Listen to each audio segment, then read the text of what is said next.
Hey everyone, welcome back my YouTube channel. मैं आज electricity को ही कंटिन्यू करने वाली हूँ।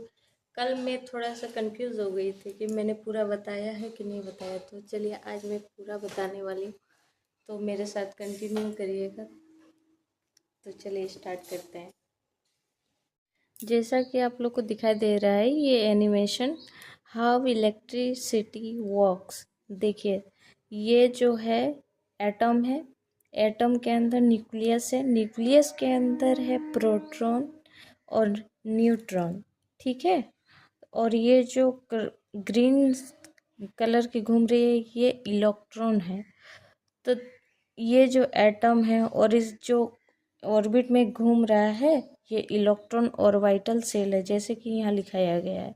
मैं बस आप लोग को दिखाने वाली थी कि ये कैसे काम कर रहा है इलेक्ट्रिसिटी, इसमें बस दिखाया गया है। बाकी मैं आपको बताने वाली हूँ कि कैसे वो इलेक्ट्रॉन जाता है, कैसे वो पावर लाइट ऑन होता है, सब मैं बताऊँगी। एक मिनट।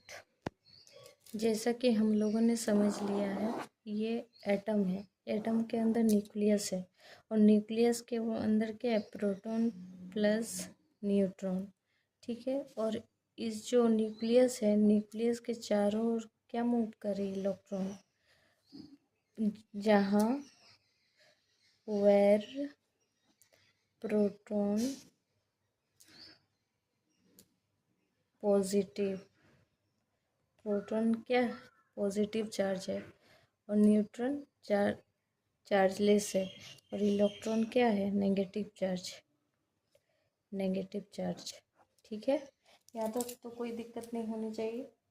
और और जितनी भी, मैं एक चीज़ बताना चाह रही हूँ कि न्यूक्लियस के अंदर प्रोटॉन होते हैं, और जितना हम लोग प्रोटॉन लेते हैं, मान लीजिए P=1 लिया, प्रोटॉन की संख्या 1 हुआ, तो ये जो है, इसके अनुसार, प्रोटॉन के अनुसार ही हम लोग एलिमेंट का नाम रखते हैं पीरियोडिक टेबल में। जैसे P की संख्या 1 हुआ तो हाइड्रोजन हो गया। ठीक है। जैसे 2 हुआ तो हीलियम हो गया। मतलब इस पे डिपेंड करता है, प्रोटॉन पे। और हम लोग को पता है कि जो मास नंबर होता है, वो मास नंबर होता है मेरा proton, number of proton plus number of neutron. ठीक है। Number of proton plus number of neutron.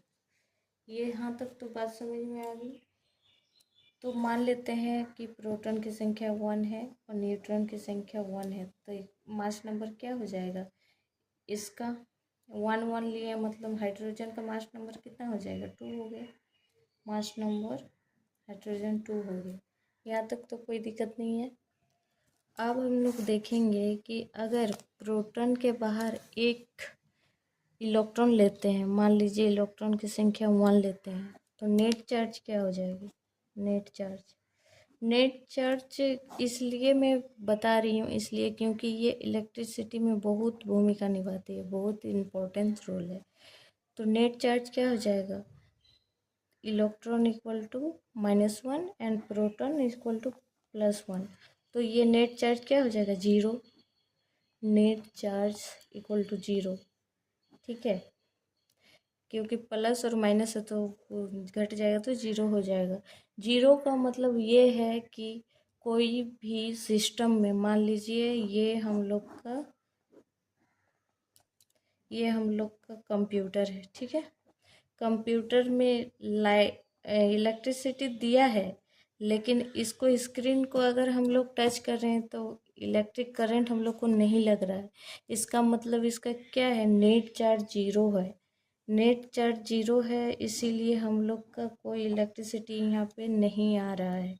इस स्क्रीन में कोई इलेक्ट्रिसिटी नहीं आ रहा है, इसलिए हम लोग को करंट नहीं लग रहा है। ठीक है।